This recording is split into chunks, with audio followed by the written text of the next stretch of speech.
can start. Happy New Year to everyone. Happier than last year. Let's hope. It started already in a very interesting way.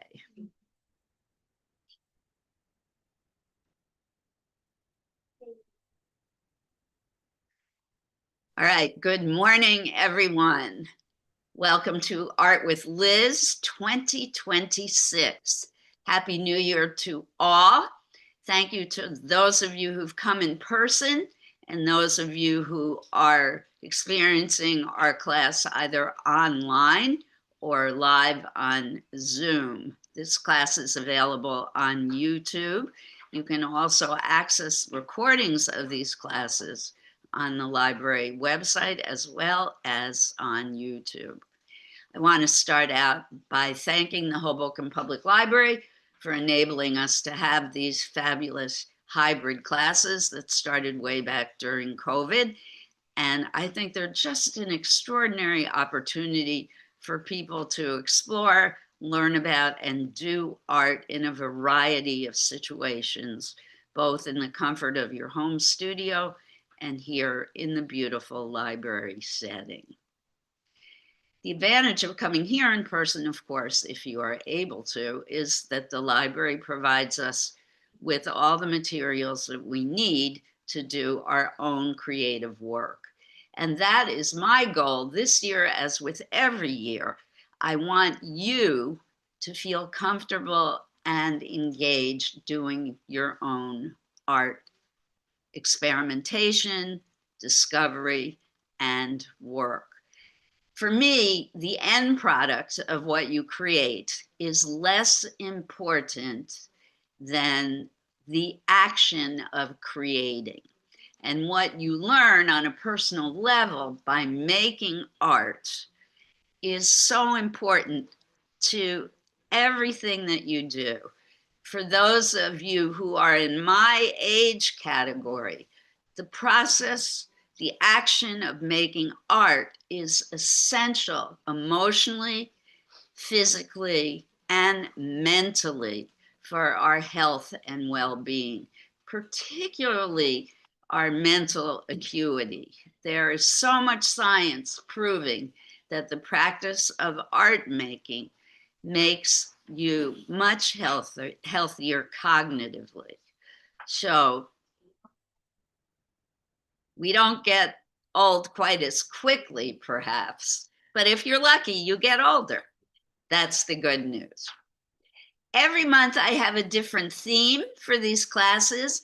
Our theme for January 2026 is New Beginnings. For most folks, January is the new year, and it is the time for making goals, plans, and new starts, fresh new starts in our lives. Therefore, I chose the theme of New Beginnings.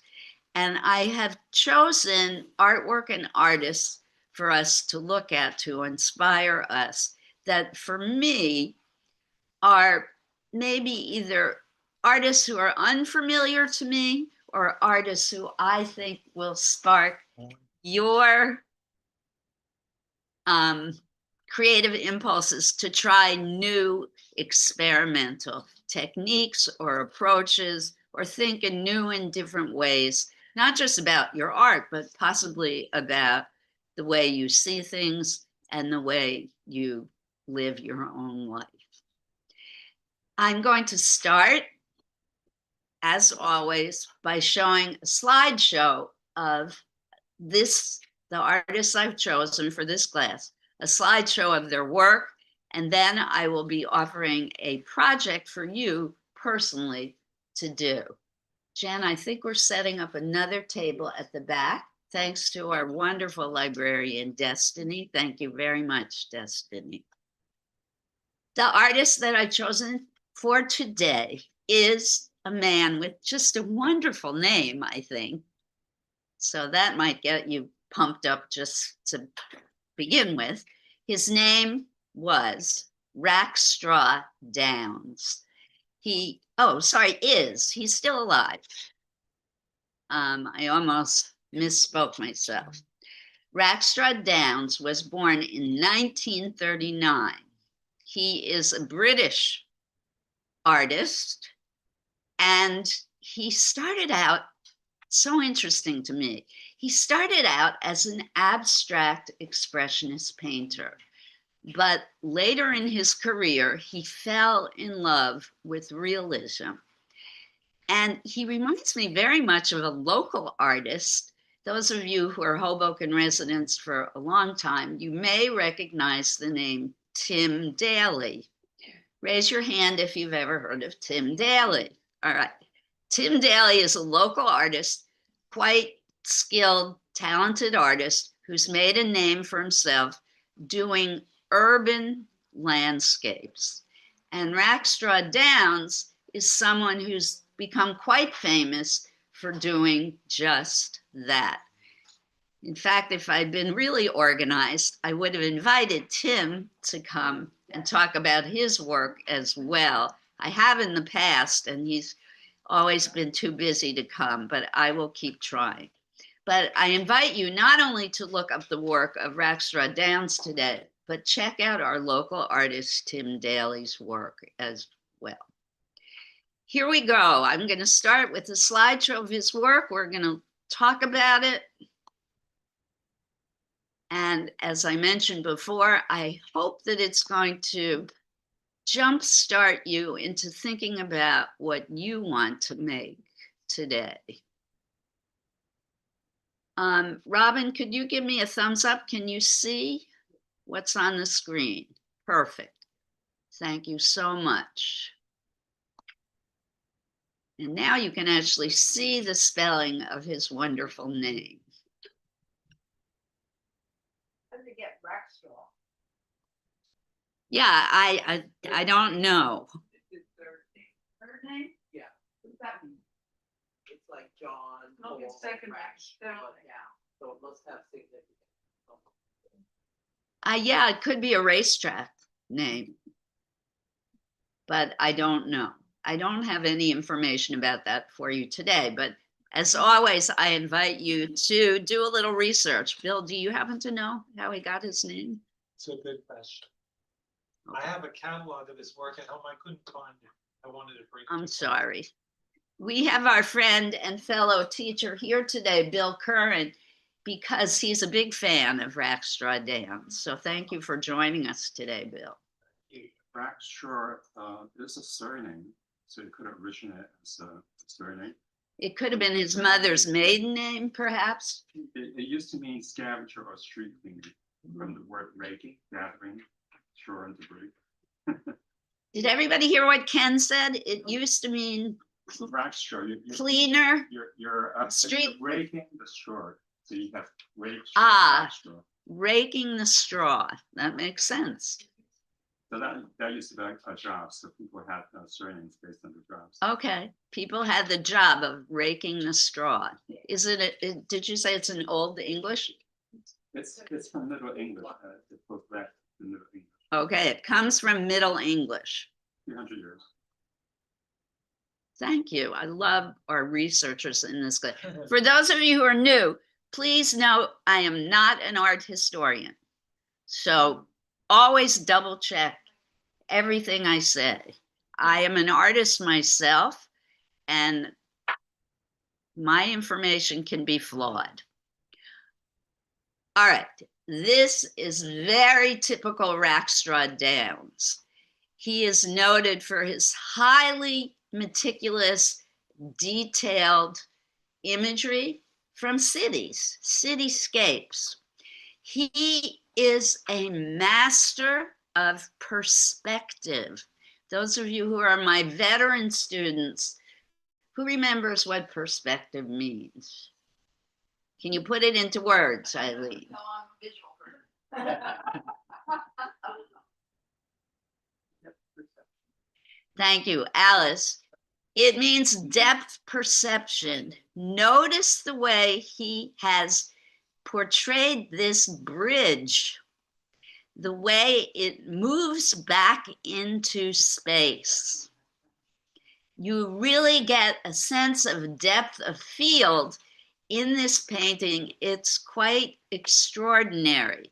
It rivals the Renaissance masters, who were the people who invented the whole idea of perspective. Prior to Renaissance times, paintings were generally very flat looking.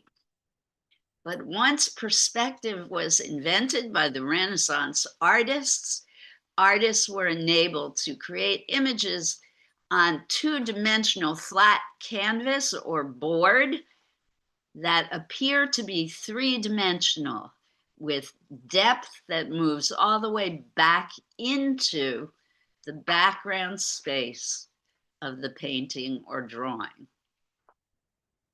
What do you think? Yes. He's a virtuosic painter, completely a virtuoso.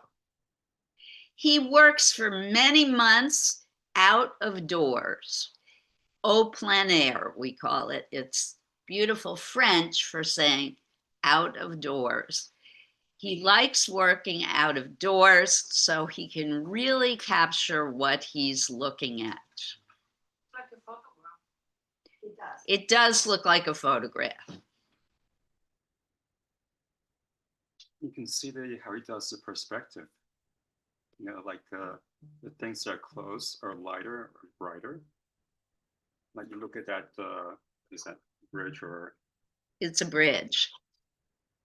And it just gets darker and murkier as you go back, and small as you go back towards the far end of it. Thank you, Ken. Ken is reviewing the rules of landscape painting. The lighter, brighter shapes and forms are in the foreground or front. Look at the pole, the column that holds up the bridge. It is brighter. All the things that go back in space become darker, less colorful, more gray, and Ken used the word murkier. Well, it's blending into the background, like the green. And you see fewer details the further you go back in space.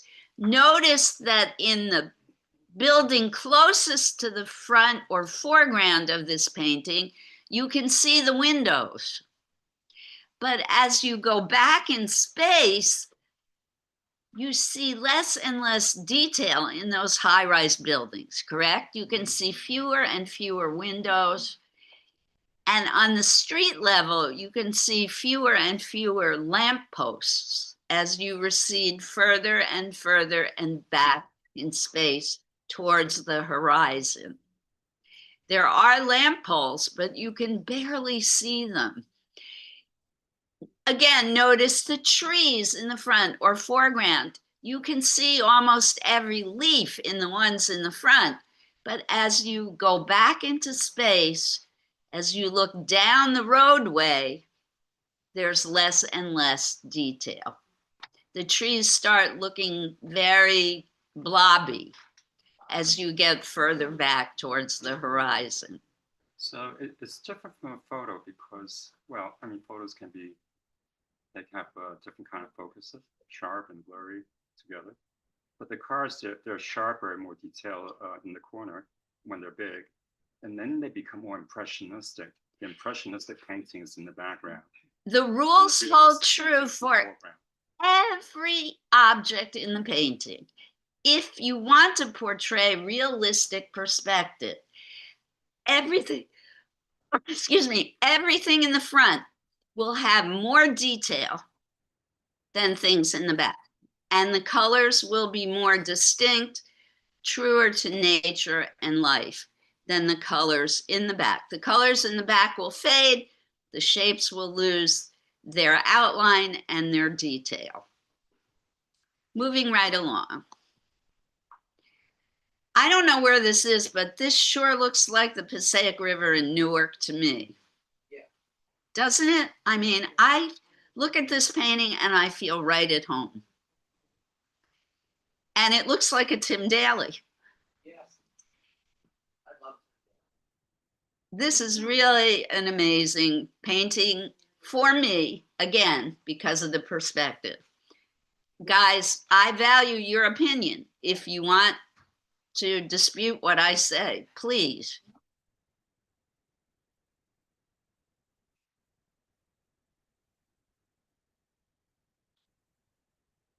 Really photograph.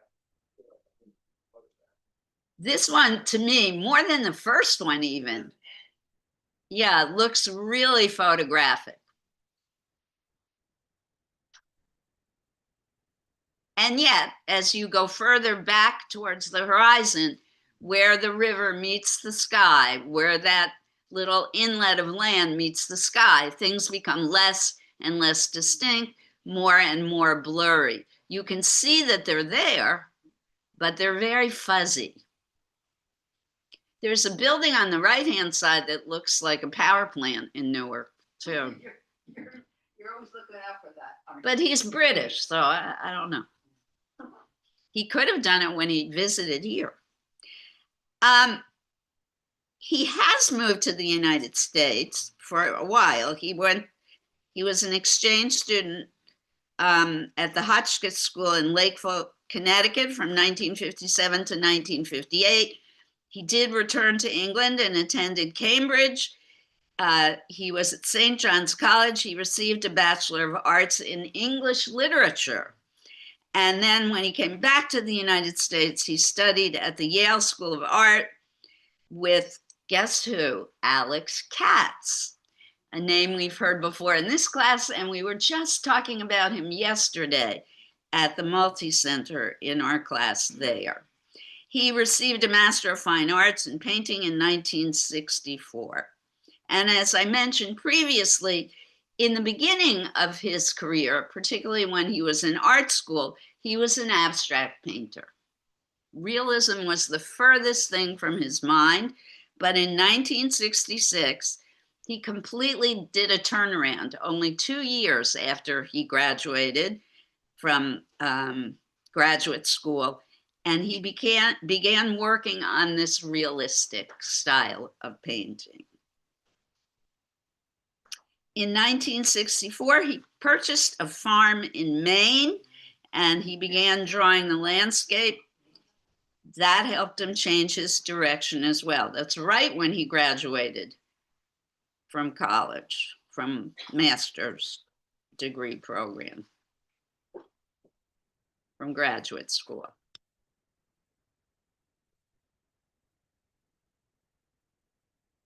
All right, he does live in New York City full time now,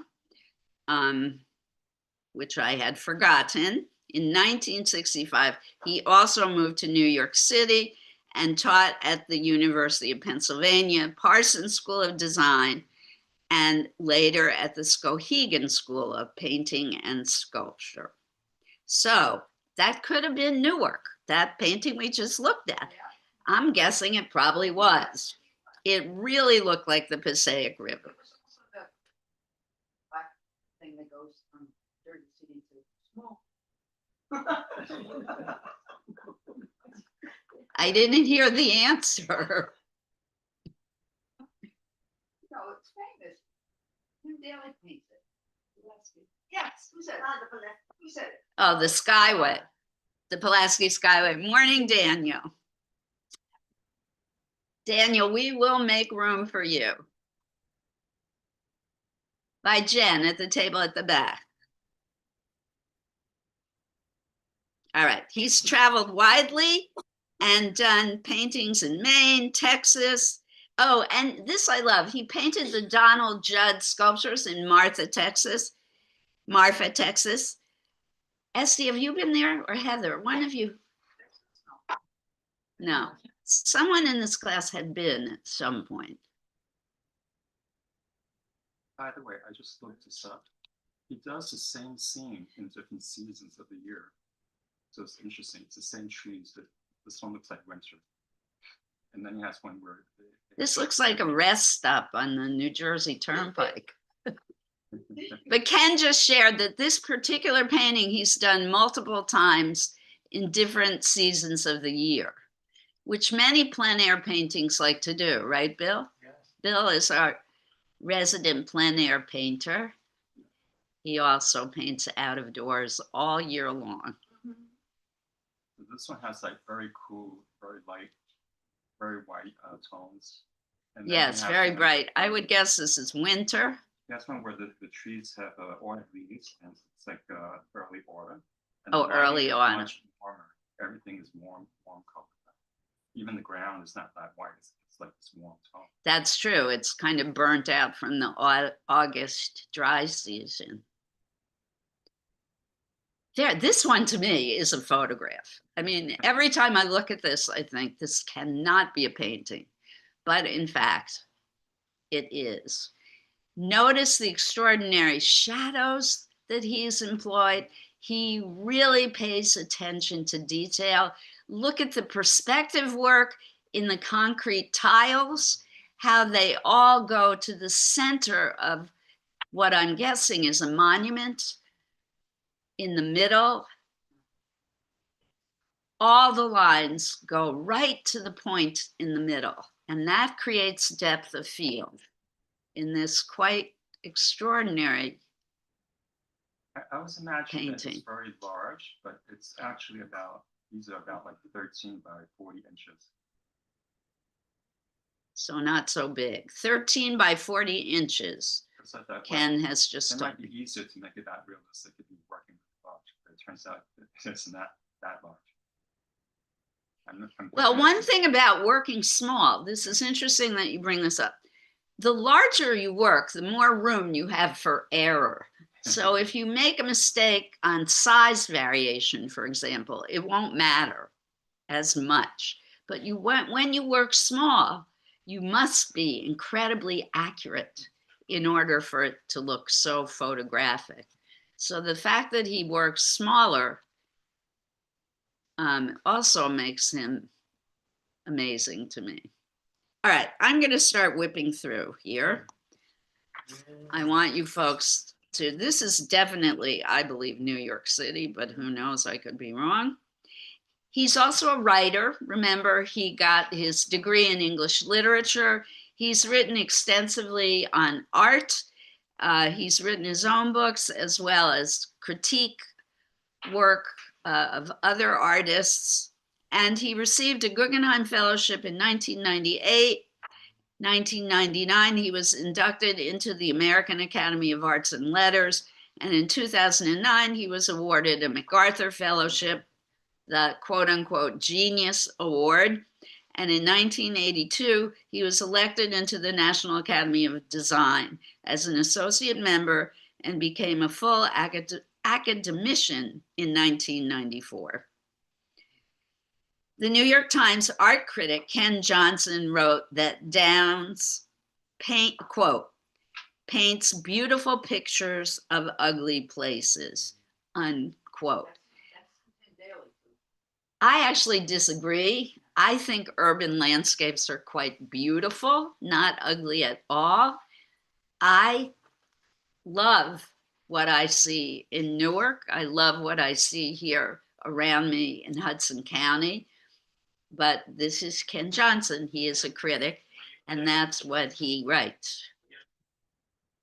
I'm sorry, Daniel? Would you go there? Yes. I go there often. I go to the Newark Museum of Art. It is a jewel in the crown of the art world on the Eastern Seaboard. I go to NJPAC. I have no problem going to Newark at night. All right, so again, notice the extraordinary detail in the foreground. As you go further back in this image, notice how blurry it gets. This actually could be Newark because look at the signage, looks like New Jersey Turnpike signage on the left-hand side to the left of the bridge. It feels very New Jersey to me all of a sudden. He is still alive, and his artwork is part of the collection at the Museum of Modern Art and the Hirshhorn Museum in Washington, D.C. He is represented by the Betty Cunningham Gallery in New York. It's interesting how he makes these things that we kind of ignore, when we go about our daily lives. It just makes them interesting, and you kind of see like, oh my gosh, I've been walking around, this stuff, and it never occurred to me that, this is like, this splendid, awesome stuff. Yes, Ken is pointing out that he is an artist who looks at everyday normal things and sees them. So he sees beauty in what most of us overlook. I wish you'd said that earlier. Maybe I'll go back to the painting we just looked at some later point, but the rust, that red rust covered building in the last painting to me was so beautiful. And then the fretwork underneath the bridge, the detail and patterning in that was incredibly beautiful. He also is an environmentalist, so he does also landscapes probably at his farm that he purchased in Maine. So he also does what I consider to be what we think of normally when we think of landscapes. This could be the Hudson River, though. This feels very Hudson River Valley to me, but I don't know. All right, I'm gonna curtail my talking. This is Newark. I know exactly where this is. This is the Iron Band in Newark. Well, actually, this is Kearney, sorry, forgive me. This is Kearney, this is the Hackensack River. This is a decommissioned power plant in Kearney. This is where we won. They wanted to build, New Jersey Transit wanted to build a power plant here, and we fought it and won. I have the impression he's picking the perspective very carefully. Like the bigger things tend to be on the left for some reason, and the receding things tend to be towards the right. I'm not sure why that is. It probably is just Rackstraw Dan's personal preference. Mm-hmm. And I'm sorry, Ken, but we're going to start going through very quickly. I'm conscious of the time. Can you say quickly why you like it, Jen? I love hard and soft, like I love The contrast. thing and soft and nature. Okay. And people may be unaware of the fact there are buildings in this, but way in the back, there's a red barn-like structure and what looks more like a house, a white house. Nice. I love the splash of red amongst all that green in this one. This, I believe, Brooklyn? I don't know. It's a naval yard. It could be Jersey City. I'm not sure where this is, but it's definitely near us.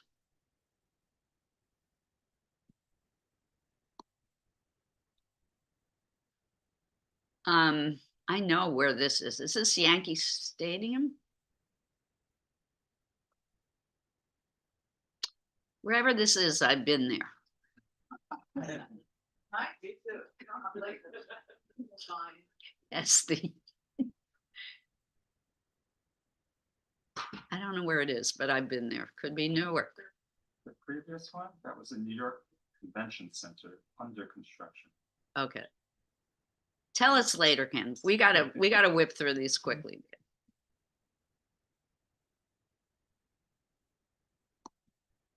Sewer pipes. So he notices the mundane and what many of us consider to be ugly. He sees them and finds them interesting and wants to paint them.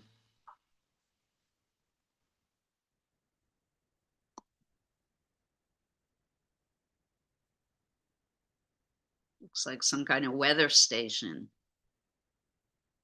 Again, brighter, bigger shapes in the foreground, duller, smaller shapes in the background. Even though you can see some details in that mountain, not a whole lot, but a lot more detail in that little building in the foreground. Fabulous shadow. Woo. And then the brush in the bottom right corner, very, very detailed.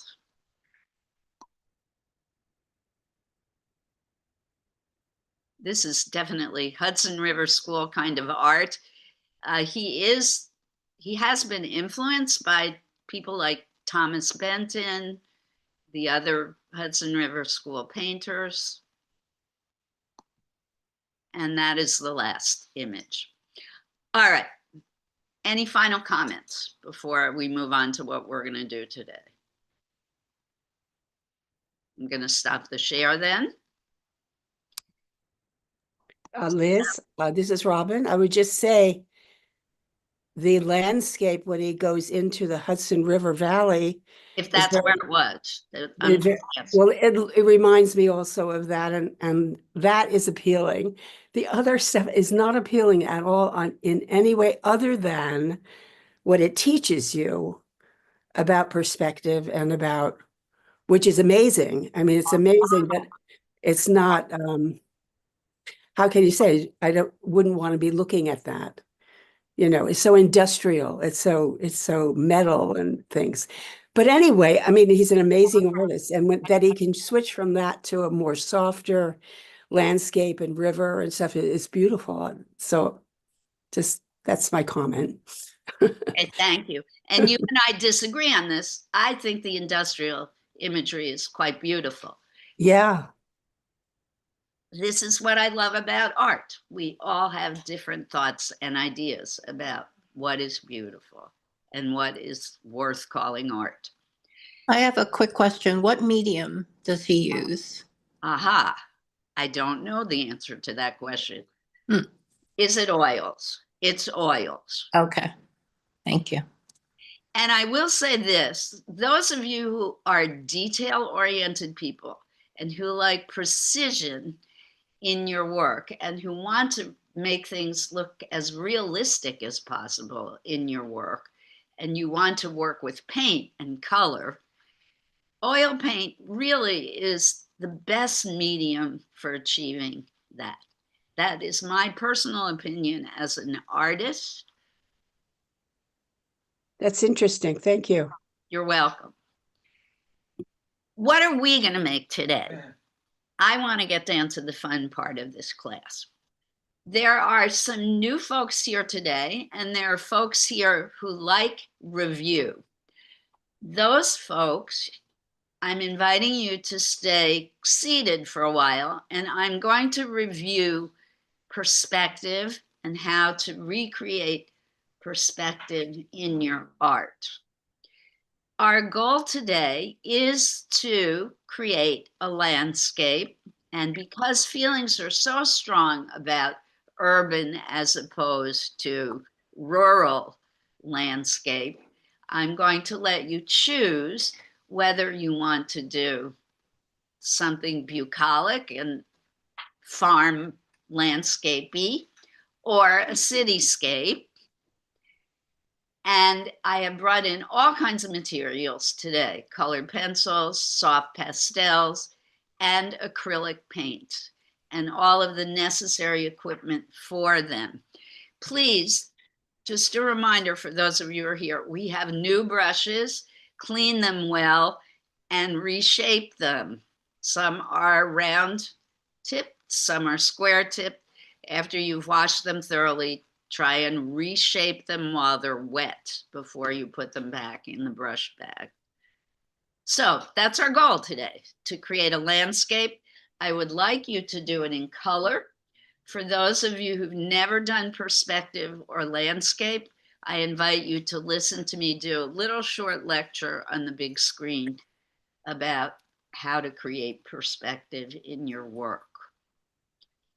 I'm also, maybe later in the class, I may do a review of how to create those gray tone colors for the background in your painting if we have time. Questions? Folks at home, same directions. Use whatever materials you have in order to create a landscape of your choosing, or you can copy a Rackstraw Downs piece. I can't put a big picture up on the screen just yet, but after I finish instruction on perspective, then I will put a Rackstraw Down picture on the big screen. We're good to go. So those of you who are not going to listen to my perspective discussion, You can get your materials. Those of you who want to listen to me talk a little bit about perspective, you can just stay in your seats. Let's begin. I don't care either way. You're not offending me if you don't listen. I do have to open up the slideshow, however. It's going to be a short slideshow on perspective. I also have a short video, but we don't have time for that.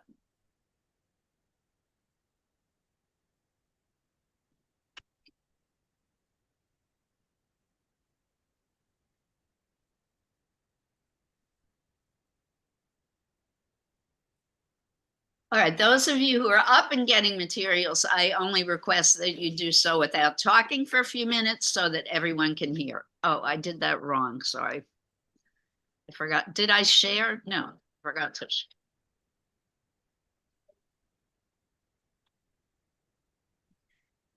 Folks at home, sorry, I forgot to share.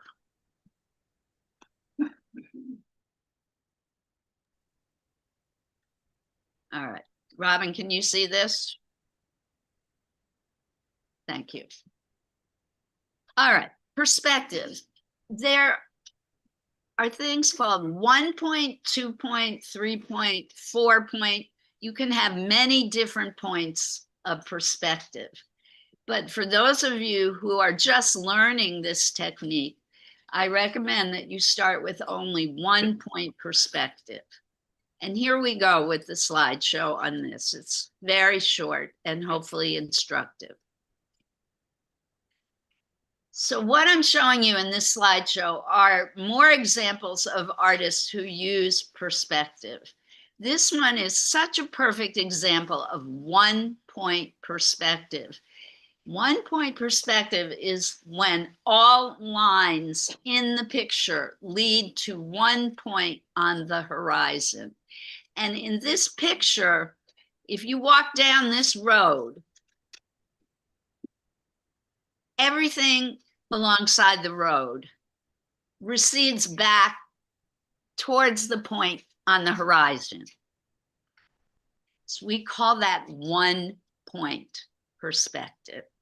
The horizon, and Dawn, unfortunately, and Emis, you can't see me do this, Emrys, because I'm demonstrating here in person. But in landscape, we have something called the horizon line. The horizon line in this image is, I don't know, maybe a quarter of the way up from the bottom. The 1 point that everything leads to is dead in the middle of that horizon. Right here. And it's such a perfect example of how perspective works.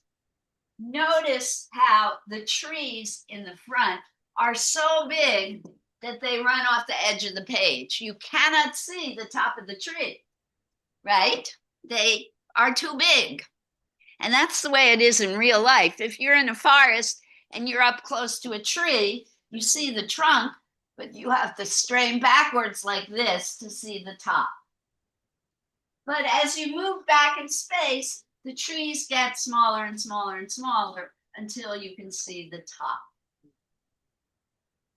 And sometimes if the road is long enough, you don't even see the trees by the time you hit the horizon. So for example, if the artist had made the horizon up here, by the time you got to the back, you might not even see the trees. They might just be a blur at the end of the road. Questions? Now, this painting is all brown, so I can't talk about how the colors fade, but you can see that the gentleman in front is more distinct than any of the shapes at the back because he is the closest to the viewer. And that is the other rule of landscape and perspective. Larger, more distinct shapes must be in the front or the foreground. You can say beneath the horizon line, but That's not really true, but they're in front of the horizon line.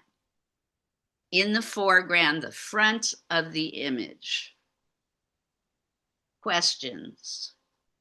Would you say about horizon line, the left thing, that the shape are? The horizon line is the line that separates the sky from the earth. So here is our horizon. And it's always horizontal because we cannot see that the earth is round. When we stand on the earth, for the most part, it looks flat. The horizon line looks like a flat horizontal line. Does that help, Eileen? You said something in relation to the horizon line that I missed. Okay. Sometimes the actual line is hidden or obscured by things that are in front of it, like bushes or trees or buildings. So you have to imagine that it's there, but it's there. In this picture, there's a lot of brush that makes the horizon line look fuzzy, but it's there. It's at the end of the road. It's where the sky meets the earth. All right, this is actually a photograph, but again, larger shapes are in the front, smaller shapes are at the back. It's just such a brilliant example of one-point perspective. All lines meet at that one point on the horizon line. Eileen, look at where, you're taking a picture. Look at where the blue cliffs meet the edge of the earth. That is the horizon line. Folks at home, if you're watching this part, that's the horizon line. Okay. The same holds true if you're looking at the sea or a river. The horizon line is where the sky meets the edge of the water or the land. You could argue that the horizon line is at the edge of the sea here or at the bottom of the sand dune. I feel like it's at the bottom of the sand dune, but it doesn't really matter in this picture. What I like about this picture, this is also a photograph, is that the one-point perspective is not in the middle. Can everybody see that? The walkway and the end point is not in the middle of the horizon. The artist, the photographer did a super thing and stood to the left when he or she took the picture. That creates for a much more interesting composition. So I don't recommend putting the one point, it's called the vanishing point. Don't put your vanishing point in the middle of your horizon. All right, this is another photograph. This is in Venice along a canal. It is a diagram though. It's being used as a diagram to show you how perspective works. There is one vanishing point in the middle of that red line. Does everybody see that it's red? Yeah. Okay, that is our horizon line. It's hard to tell in this picture, but that is the horizon because at the end of this canal is the ocean. And the sky meets the canal and the buildings right at that red line and meets the ocean. The canal meets the ocean right at that red line. And then all the purple lines, diagonal lines, are the vanishing lines that meet up at that point. All the vertical lines in this picture, like the edge of the windows, the edges of the windows, become perpendicular to the horizon line. Folks at home, unfortunately, you cannot see me doing this. But the reason we have these purple vanishing lines is so that you can see the angle at which the buildings go towards the vanishing point. The window edges are perpendicular to our horizon line. You see that? All of our verticals must be perpendicular to the red line.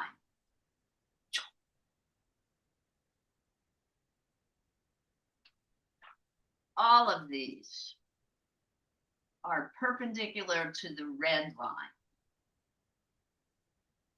Everything else, the bottom and top of the buildings, must fit the diagonal of the lines that were drawn to the vanishing point.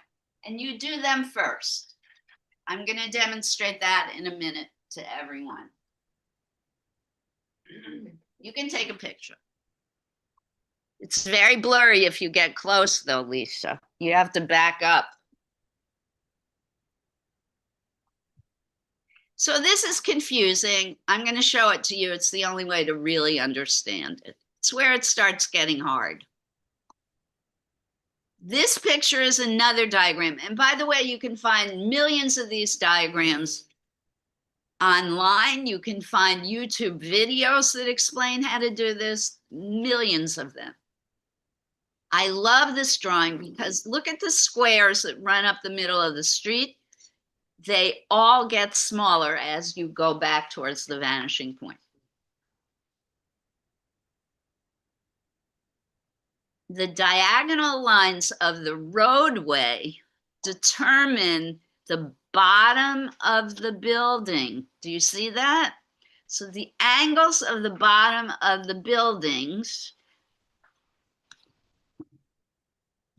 these lines fit along the vanishing lines. You see that? The vertical edges must be perpendicular to the horizon line.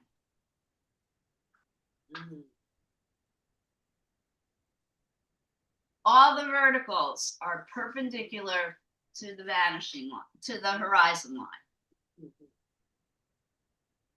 Now, these lines require another vanishing line that hasn't been drawn in this diagram. I don't know why.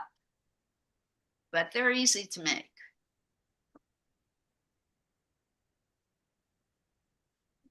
I'm going to show you how to do it, Eileen. Don't worry. This is the hardest thing I teach, plus learning how to do abstract expressionism. This shows all of it again for you. It's the same rules, exact same rules. And the Renaissance painters invented this. They were brilliant in this respect. Same rules, larger shapes in the front, all things get smaller as they go back into space towards the horizon. So it fits for urban as well as the other kind of landscape. I'm blocking the word. This is a terrible drawing, but the same rules apply, or terrible reproduction of a great drawing. Here is what the Renaissance did. This is like, I'm showing you this because there's so many vanishing points in this picture that it could drive you crazy. I mean, they went all out.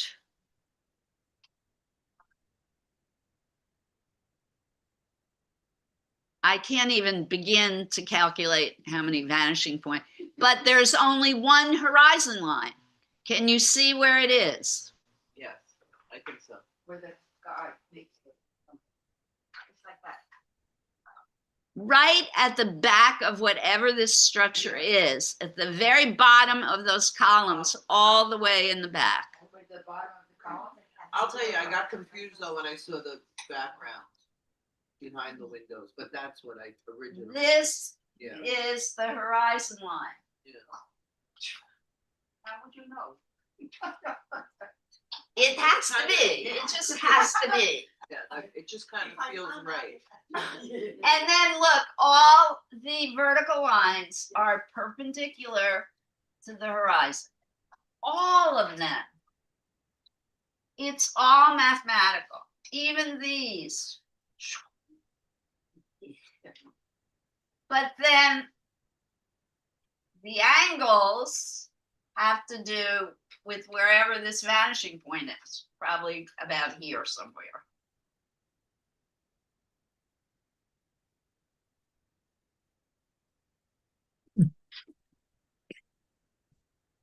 You don't have to use perspective in your work today. Oh. And we are running out of time. All right, and this is the master of them all, Da Vinci, The Last Supper, and there's quite a bit of perspective. It looks like there's not a lot in this painting, but there is. Detailed figures and things in the front, little, well, they're actually tiny objects on the table, but the figures are big. The table in the front is large. Things in the back get smaller and less distinct. The same rules apply. The separations of the ceiling get almost non-existent. The squares in the ceiling get so small as you go back in space. There's actually 2 horizon lines in this one, so to confuse you even more. The table, the edge of the back of the table is a horizon line, and the top of the ceiling, where the ceiling meets that gray wall, is another horizon line. And there are multiple perspective points, vanishing points in this one. All right, I think that's the last. Oh no, this is, I forget who this artist is. It's very famous. Heather, do you remember who this person is? It's not Caravaggio, it's Raphael. I think this is Raphael. I'm not positive. And look at all there's one vanishing point in this one. One vanishing point in this one. This is a 1-point perspective painting. And the horizon line in this one is less apparent, but this picture is so digitized, it's almost impossible to see. But where that tiny black dot is, where all those little white lines are converging, that's the vanishing point.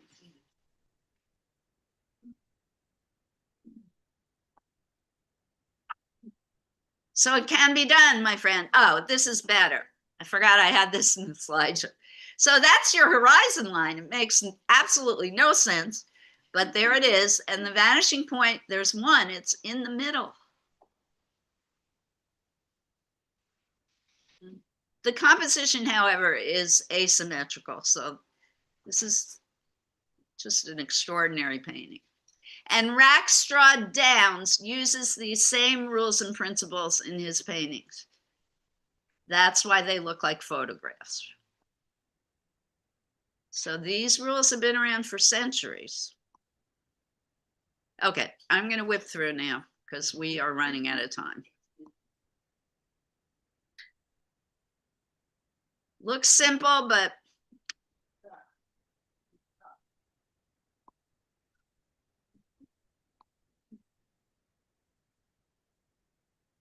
one-point perspective, multiple vanishing points. That's how you make it work.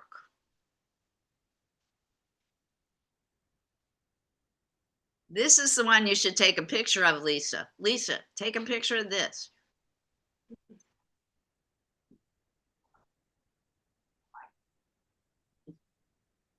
This one makes more sense to me than most.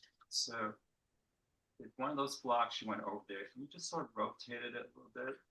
Then it will have a separate vanishing point, right? Exactly. If you were to turn the blocks a little bit to the left or right, you would have to change the vanishing point. Just for that one block that you booked. so that- Yeah.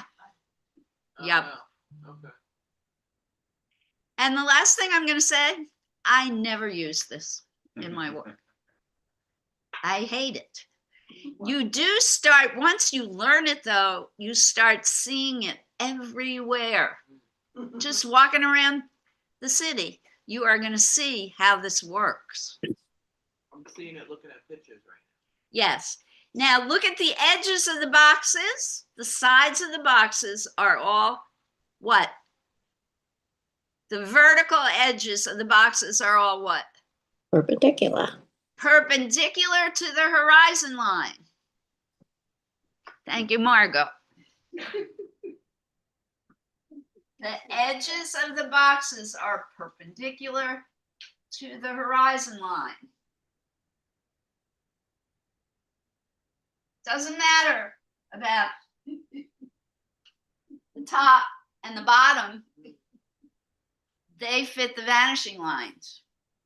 But the sides of the boxes the verticals must always be perpendicular to the horizon. That's what makes it work. And making the vanishing lines is completely arbitrary. You just do whatever you want, but you have to make everything else fit within them. I'm going to show you. All right, it's already past 11:30. Let's go to work. Do not beat yourselves up about this. Try it. See if you like it. It is challenging. You must really switch to the right side of your brain. Some of you like it, some of you don't. Some of you have no idea what I'm talking about. But some of you just learned this idea yesterday. The right side of the brain is the side of your brain you have to tap into. It is the visual, spatial side, creative side of the brain. All right, I'm going to put a Rackstraw Downs picture up for those of you who learn through copying. Copying art is a brilliant way to learn. And those of you at home, you're going to miss this demo today. I'm sorry. I will do it another day, but I don't want to take up any more time. I want people to be able to copy a Rackstraw Downs. Those of you who are here, if you want to watch me do a drawing using perspective, please do so. But everybody needs to get their materials and begin something now. And as soon as I'm able, I'm going to stand by the camera over there to do a demo, a quick demo of how to draw perspective. Which Rackstraw Downs? Do we want urban or do we want country?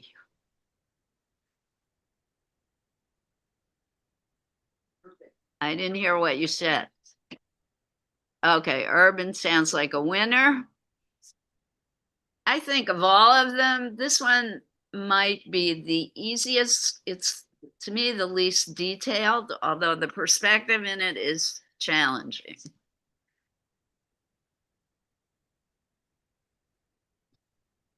So apologies to Dawn and Emrys. Usually I put on camera demonstration, but I've talked so much today, I would prefer that you guys get to work.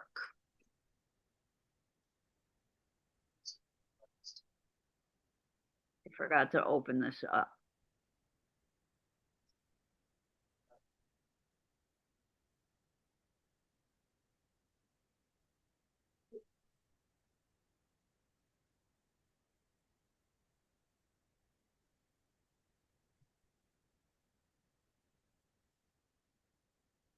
now. Liz, you have me on this whole, well, your quote, by the way, but it's just what a good thing. Things we put together from the photographer lady, the South American photographers, fabulous. And we did, I did like the stem and I wanted to make a little bird. So I left here, I ran into my birthday, so I take a bird.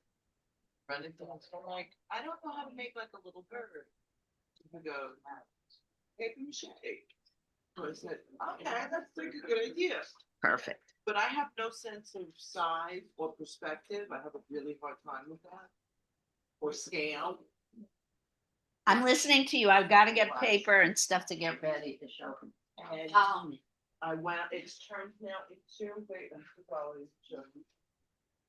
Now I'm making all these shaped birds.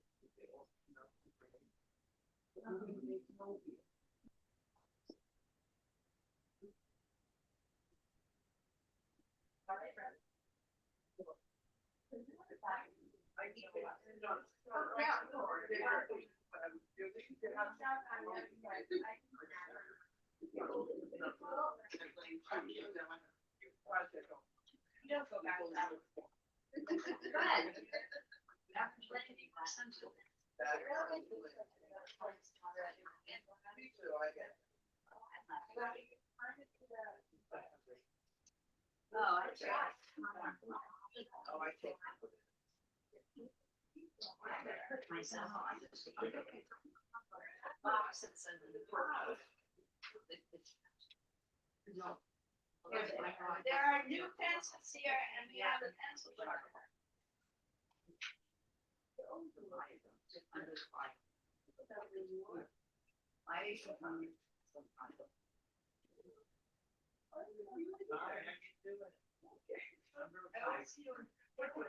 Okay, one thing I forgot to find. Always one thing. Are rulers. You really need rulers if you want to do your set. By my desk. You know what that is? That is just leftover. Yeah, you can use those as rulers. Excellent.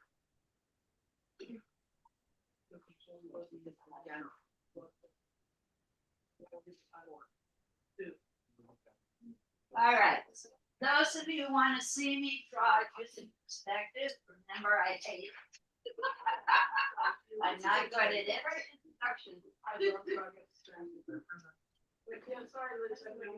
No, I'm not doing it on screen because.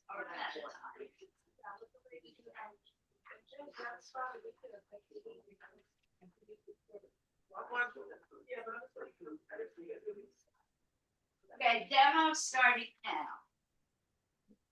First of all, you need that horizon line, correct?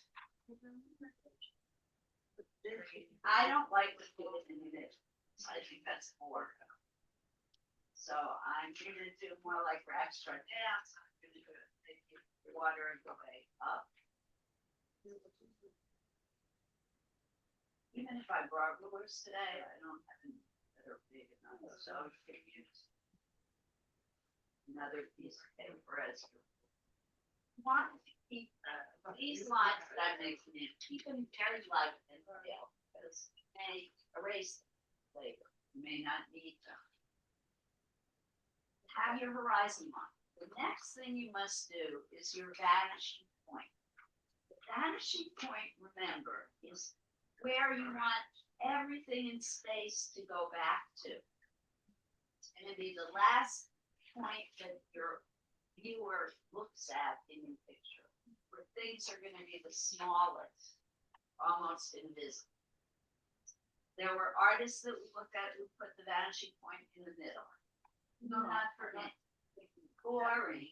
And I'm only going to demonstrate 1 point perspective. You can have 10 points along the horizon, but I don't feel like we're ready for that. So 1 point perspective. I'm going to put my vanishing slightly off. That's the vanishing. So all vanishing lines must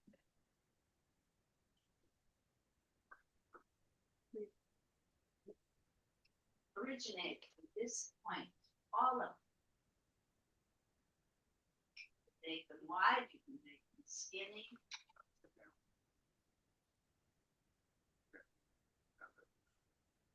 Kind of depends on what you want to build. or create. Now, urban thinking. If I want to do buildings, This is stationary store. the building must be perpendicular I don't know this around it. to the horizon line.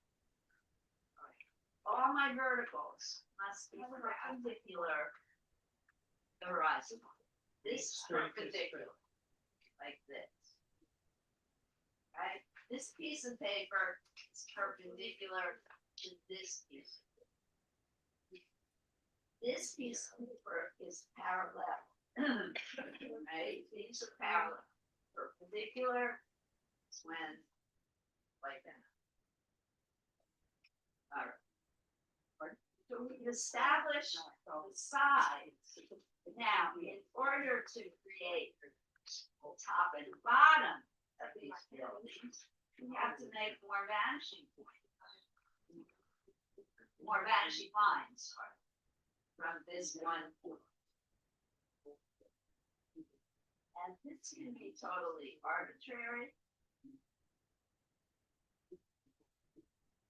So all the tops of my buildings now must follow this angle. And all the bottoms of my building, well, I'm gonna make the bottoms of the building at this point follow my horizon. Okay? So I already have the vertical side of the building.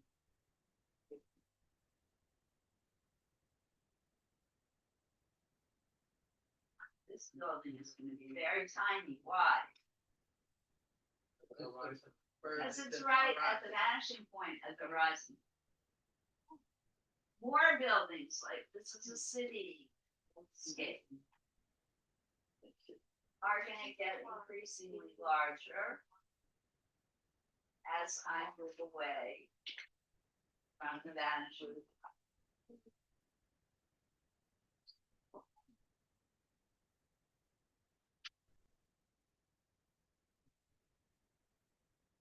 And all the sides of the building must be perpendicular to the horizon. If I want to get really complicated, I can create buildings going this way, but I need more vanishing lines.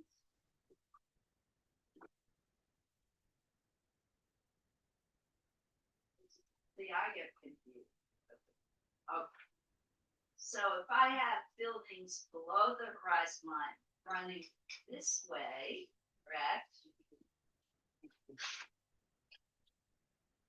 Side of the building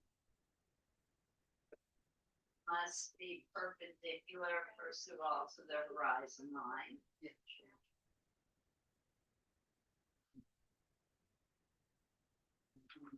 The bottom of the building is going to now require another vanishing line.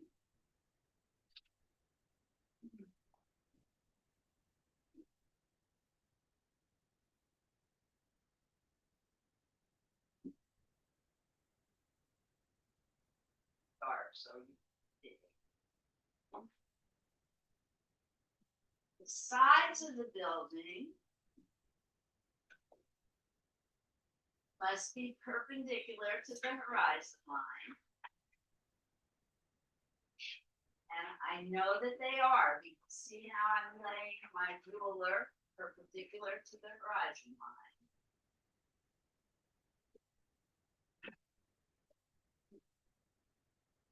And they get bigger as I get closer to the foreground. Bigger things in the front,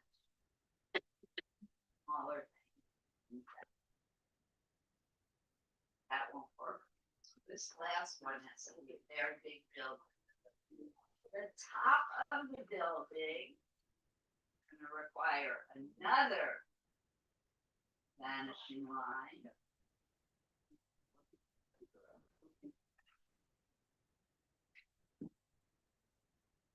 And here comes something I didn't even talk about yet. The top edge edge of these buildings now must be parallel to the horizon line. So for each building, see how my ruler is parallel to the horizon line?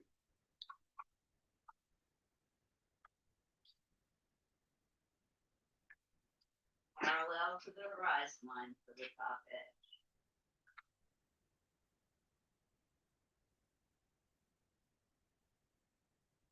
My ruler edge is parallel to the horizon line. You have to really think hard when you do this. It's not a natural, it doesn't feel natural at all. I mean, I don't work with them. Yeah, it's-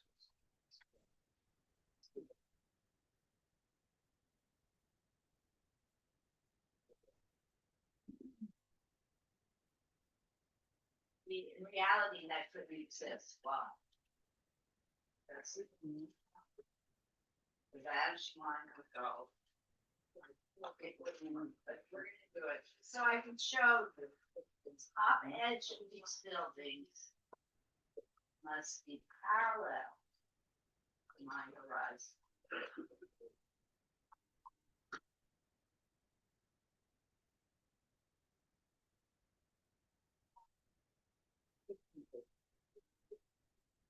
Oh, see, I'm saying how they do windows. Say you want a window here. The sides of the window must be perpendicular to my horizon.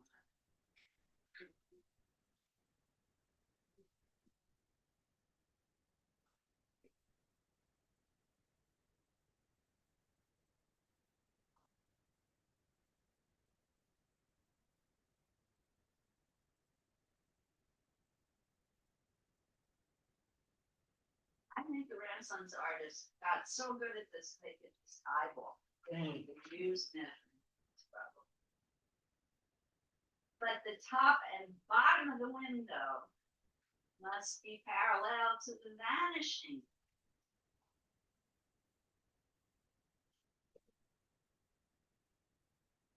This is where the right brain is going to start fighting the left brain because it's just so counterintuitive.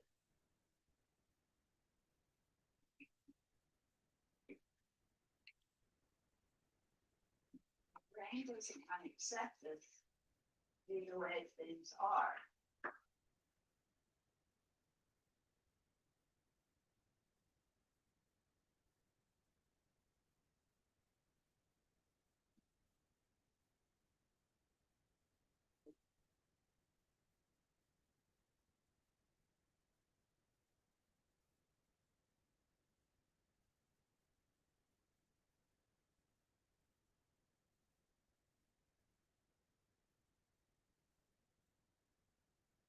Bottom of the window must be parallel to this guy.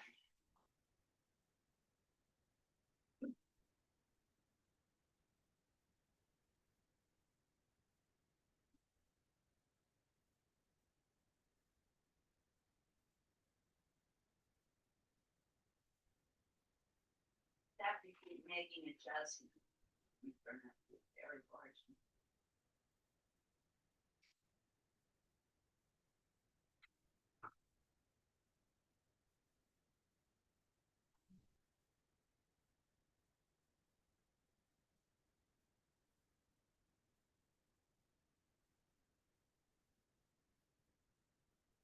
You get the idea.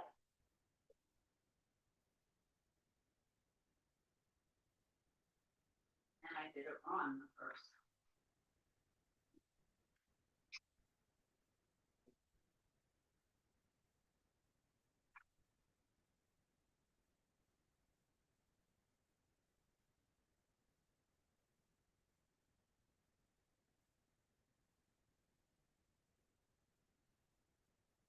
So in order to make objects proceed in space,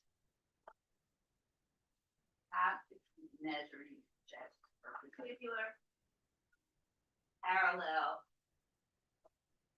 etc.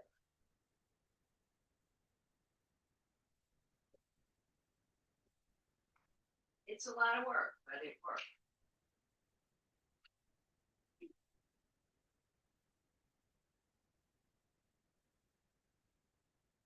That's how you make things go back and.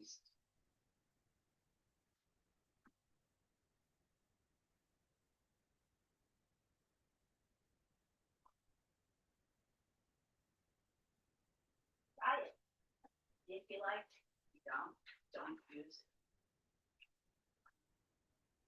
Or if you're a mathematical person, keep pushing yourself to do. I don't want to turn you off to it because it works.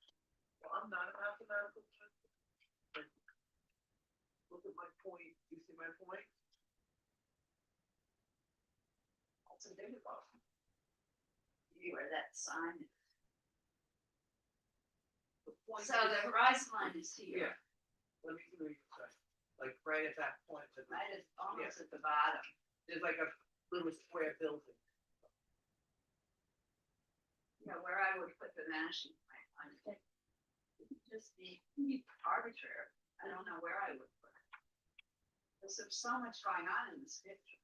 You could choose to put what you want and what you don't. The nice thing about this picture is you can't see the tops of the building. It makes it much easier to draw. Do it. I'm gonna send you a picture because I have 12:30. It's probably 12 o'clock. And it's 11:53. So I don't want to get started now. I want to rule it. I want to get the rule. So I'm stealing 3 sheets of paper and I'm running. Ciao, everybody. Bye. Bye. Don't tell if you're stealing. All right, have a good day. Thanks for coming. You didn't watch the demonstration.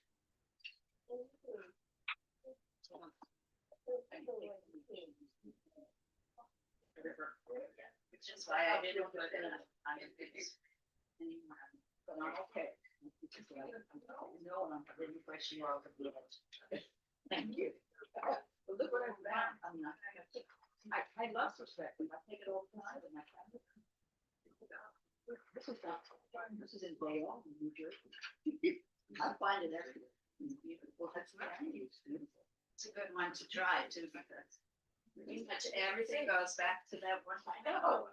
So she said, I was gonna do the Bible. She said, it's my what? Heart. The heart. I love it. Yeah, the one that was. Right, but yeah, so you got it going on. Yeah. Sometimes it doesn't work. Get a pencil, Susie. Try it. Okay, good. Try it out. Are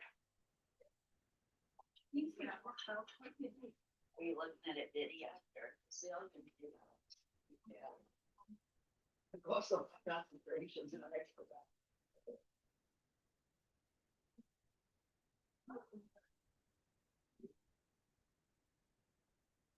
That picture.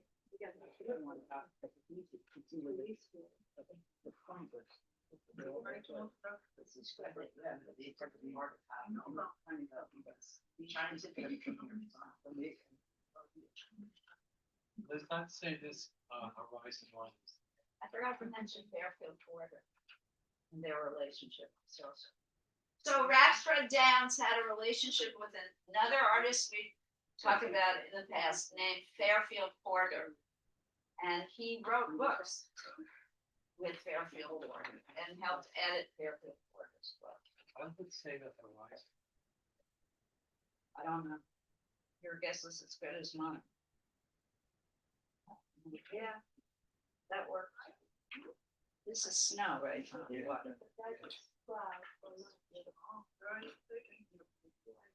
Good to revisit perspective. Oh, difficult.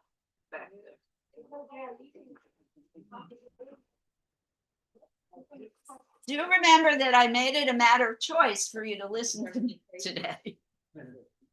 So when I say it's time to clean up, don't hate me. Oh, Emerson Dawn, you left. Oh, somebody new wants in. How cool is that?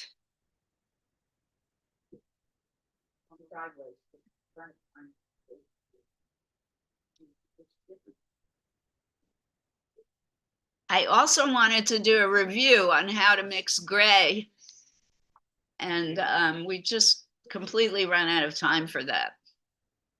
But if you recall, if you mix the primary colors with their secondary opposites on the color wheel, that's how you make wonderful grays and earth tones. So yellow with violet, red with green, blue with orange. And Ramona, welcome. Hello, How are you doing? I'm good.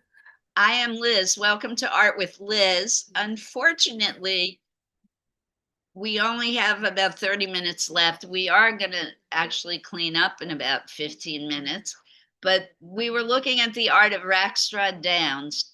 Have you ever heard of him before? No, I haven't. Oh, he's a wonderful urban landscape, realistic urban landscape painter. He is British but lives in New York City. And I invite you to look at his work. We did a slideshow, and now folks here are creating their own landscapes. If you have equipment at home, have you done art before? Yes, I have. Oh, good. So you can make your own landscape. That is the assignment for today. And you can choose between an urban or country landscape. Okay. But I would encourage you to try urban. We discussed 1-point perspective, and I did a short discussion on how to draw using 1-point perspective. And now people are creating their own landscapes. Thank you. You're so welcome. Class starts at 10:30 and runs till 12:30 every Wednesday morning. So please do come back if you can. Right now, I have a painting up by Rackstraw Downs. Not sure where this is. We think a lot of his paintings are actually done in Newark, New Jersey.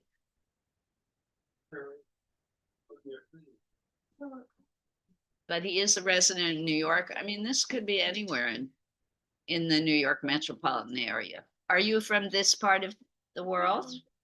Yes, I'm from Hoboken. Oh, good. Yeah. Good. Next time when I come out, I'll be much earlier so I can see everything. Awesome. Yeah, I'm so sorry that you've come at the end. Bye, Shirley. Hi, Shirley. Tell you something. I was born in Newark. I hated Newark, and I told her I'd get more like it. I'll start again. I was born in Yes, Newark. I heard. I moved when I was 30 people.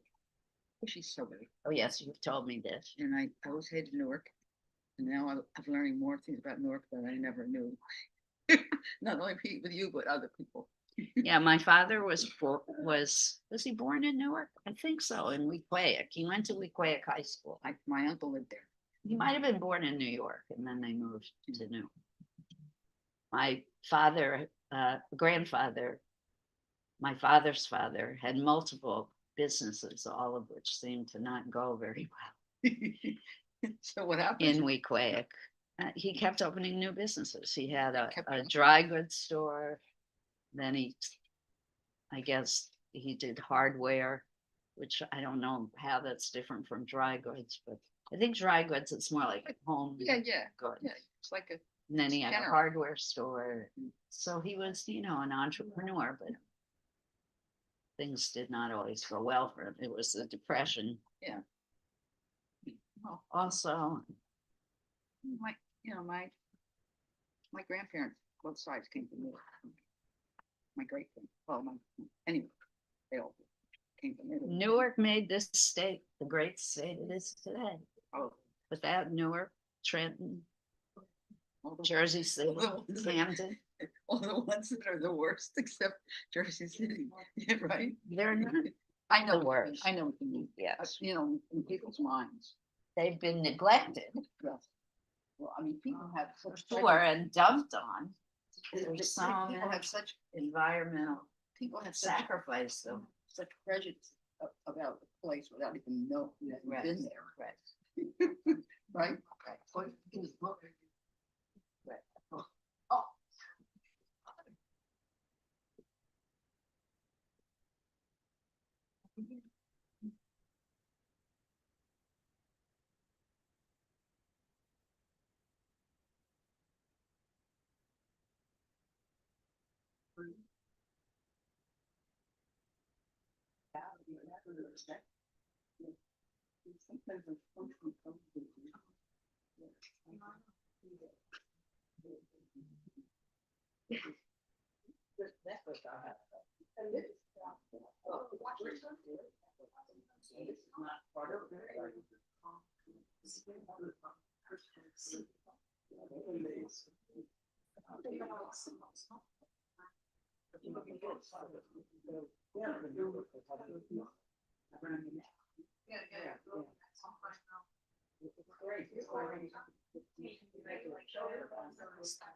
First of all, you don't.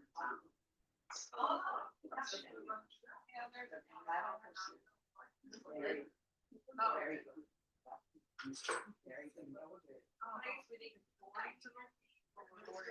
Somebody's probably silent.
I have one ironing up there.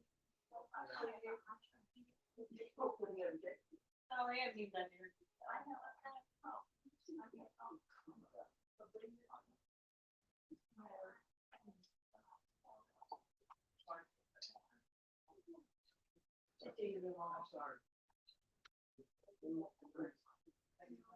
It's hard.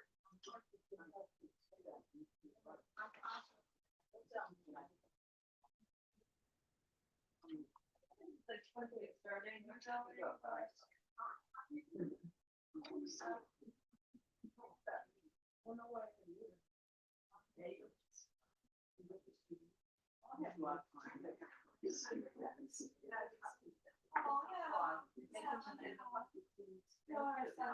I dated my son's.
They are strong.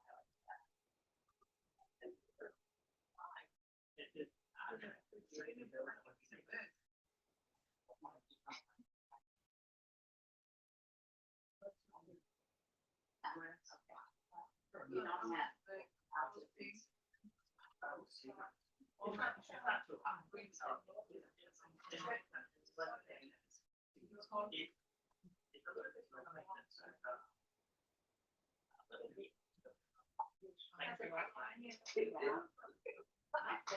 have.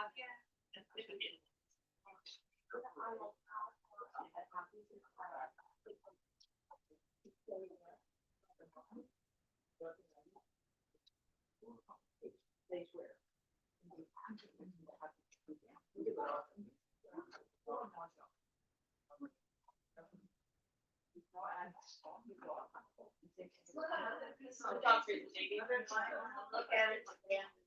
Dry. Wow, that's dry. On the different thing. Yes, but I. Yes, but I will. Now she is.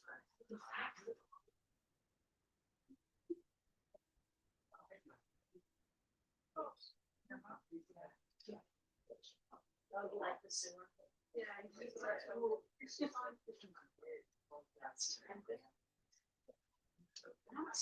Things. Yes. I love the colors, I love the text. I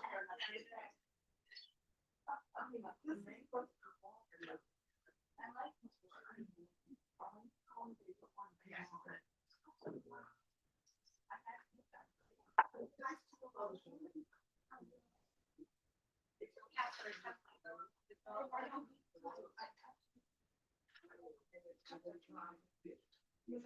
Friday, seems like it's gonna go back. I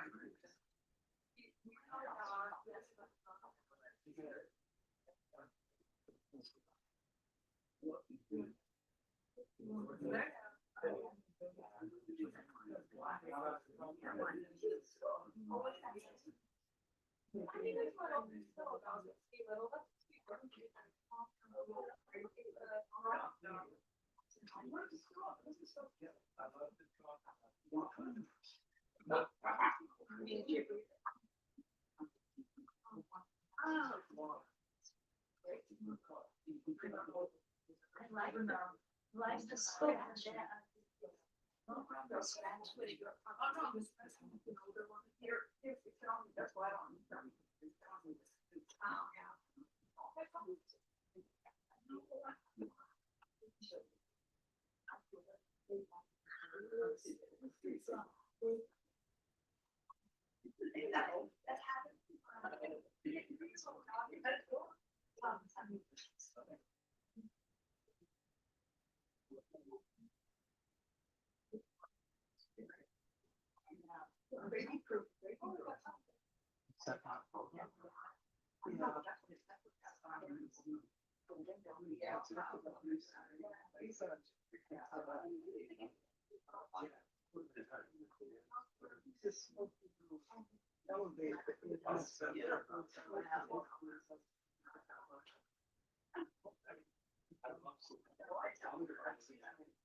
Looks like a real person.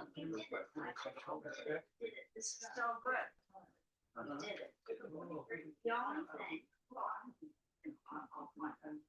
Make sure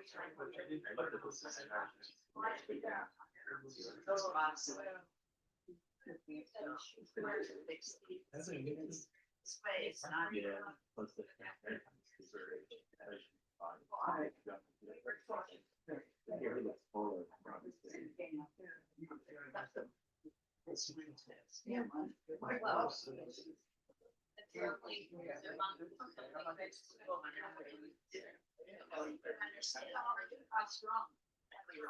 Wrap it up.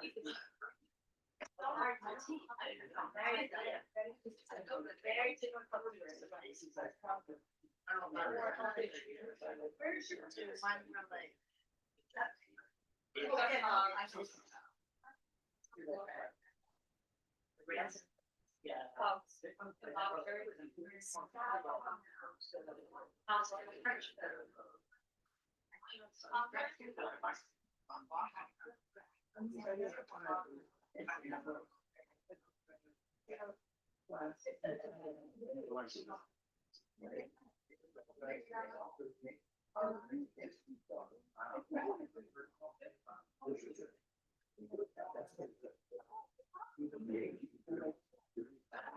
Oh, did I tell you the results of the survey in this class? No. All right, remind you to do it first thing next. About what? The survey questionnaire. Have I given you folks the results? No, not me. Thank you, Larry. The last question.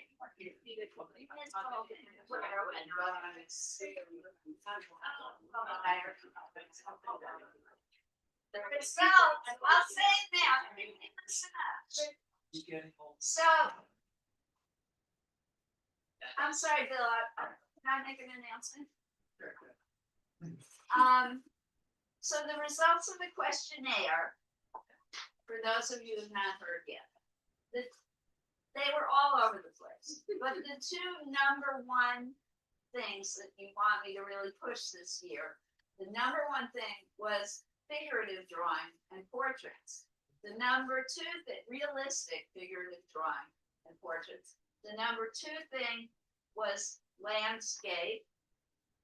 The number three thing was still life. And then collage and printmaking were the final. Nope, nothing to do with painting. Abstract expressionism was, I mean, like hardly anybody. Stuff. There were a couple of people who wanted to do more clay work, which is not my specialty, unfortunately. Autumn, I'm sorry, but we can do it. But I've never done a lot of that. How to deal with paints, with colors. I'll be here a long time. Sorry. We don't do color mixing. We do color mixing club. You found it a challenge? do. I think, I'm sorry, in my defense, we have to play with it. But here's what you may be asking for. And it was on the questionnaire, and you might have been the one person who marked it number one. I have never done a class just on color. Is that what you want? Probably. I will think about it. I don't know if I can do it this year, because my perspective is, my plans for the whole year have been submitted. But somehow I could work it. Very complex for me. Very complex. And I've learned something. It's complex for me. You just have to keep doing it and practicing the basic ideas. Are you having the afternoon class? Yeah. Now, those are anomalies. Only when, like, last month, we missed two classes. So they gave extra classes. But we used to have every single Wednesday. I invite you to write the. Is it like a membership fee or something? More people ask. I can't remember if it was There are courses, like areas. Oh, okay. I'm fine. We also have an empathy class. That sounds good. As well as. Whatever. I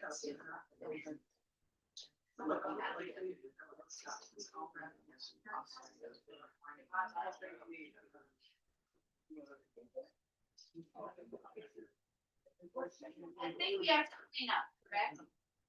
those look like fun. We have to clean up everyone, especially if you want to share, we gotta clean up very quickly. Please be conscious of the new brushes, clean it well, reshape the tip.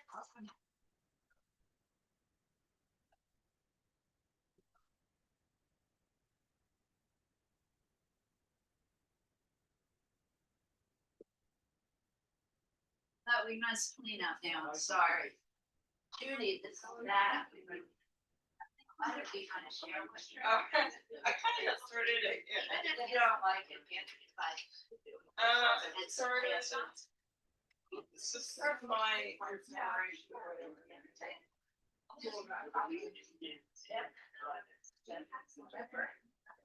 Started with that, yeah. It's my version.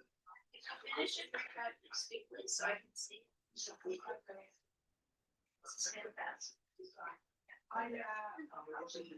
Yeah, and I think you want to get some. Make it less. It's too dark. You want to look. Yeah, yeah. Yeah, so camouflage that.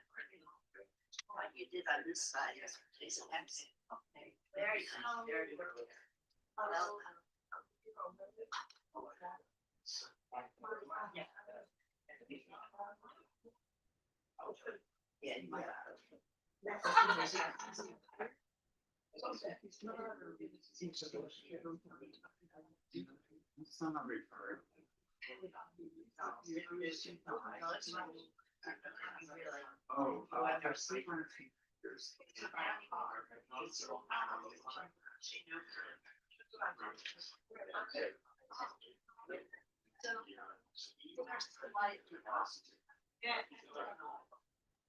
That's my job.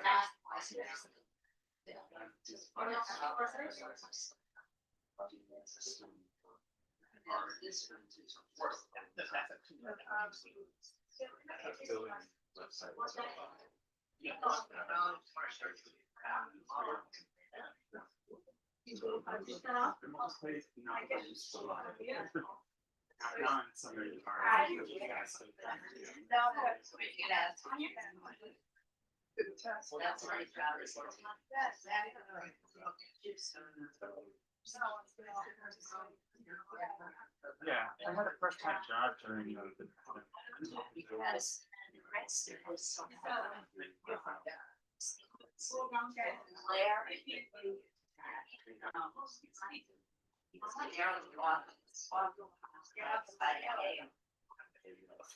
So I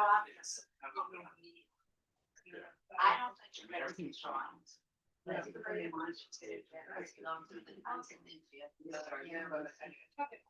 well, Aaron. Proud of you. Proud of you. That's the next week. Jackie. Where I want to be. Thank you with you. It's very nice. Very nice. I mean, I have to, I just don't want to do it. Yeah. Next time. Call me on. Ready, green. Orange. I should, I don't know, yesterday,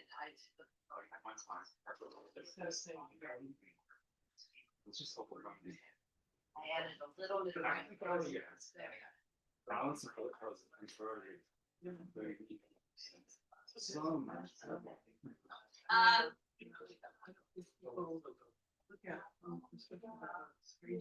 Yeah, Tomorrow, you got to clean up. so I don't want to go back. Where's Miss Eileen? She's maybe, she didn't use brushes. It looks like we're not going to share today.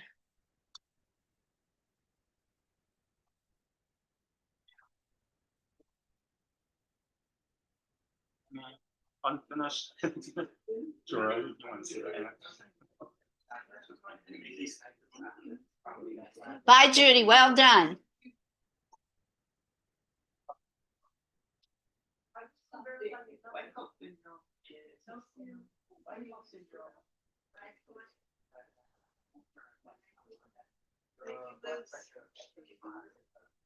How long are you back for? A while, I hope. Okay. Come when you can. Yeah, because I wasn't here for much of December, and I keep thinking to myself, why am I paying for an apartment unless I'm here, you know? That's how I feel about my studio at the moment. I never get. Yeah. But I have a solo show coming in May. Gotta get to work. By the way, January 20th, we're gonna be rallying in front of Hoboken City Hall. I saw that. So I'm gonna try to make that. See, good. yeah. I'm gonna cancel. We were gonna try and do an event at Church Square Park this Sunday to try and get new members, but no one's volunteered to help me, so I'm gonna cancel. So what would you do? Just be there? Just to talk to people. Yeah, but would you have something to display or to grab their attention? We talked about bringing a laptop and rolling papers, us marching in New York and stuff like that. But Yeah, right. I'm just gonna cancel. It's too cold. And we have the thing on January 20th, which I'm hoping we get a lot of people. More interaction with people than just being another person at the I park. wanted to do a weekly thing. I have a friend who does a peace vigil in Teaneck every single week. And when he did this latest thing in Venezuela, I was just gonna grab a sign and go stand in front of City Hall screaming. But I didn't. But that, I think that's the kind of thing that's gonna attract more people.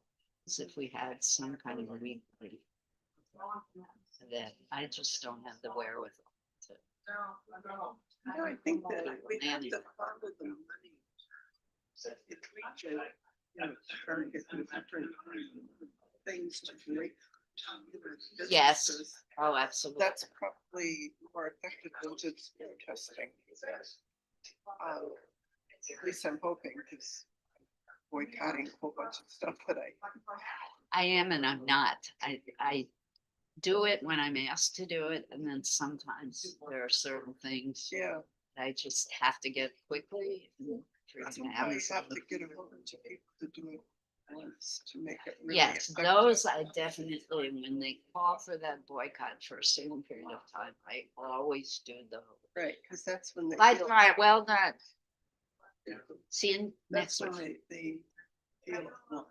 But I believe at this point, we're winning a lot of local. The Wyoming judge just said, wouldn't Mhm. those kinds of things we keep winning local elections. So the more visible we are at the grassroots level, Right. the more we're eroding their power. Right, right. Which is why I thought if we had a weekly event, we might be able to keep people fired up and angry. That's what we need. Sensibly and shock you. We're not really reacting. Hard to know what to do, and I think that that's Right. what the frustration is that there's no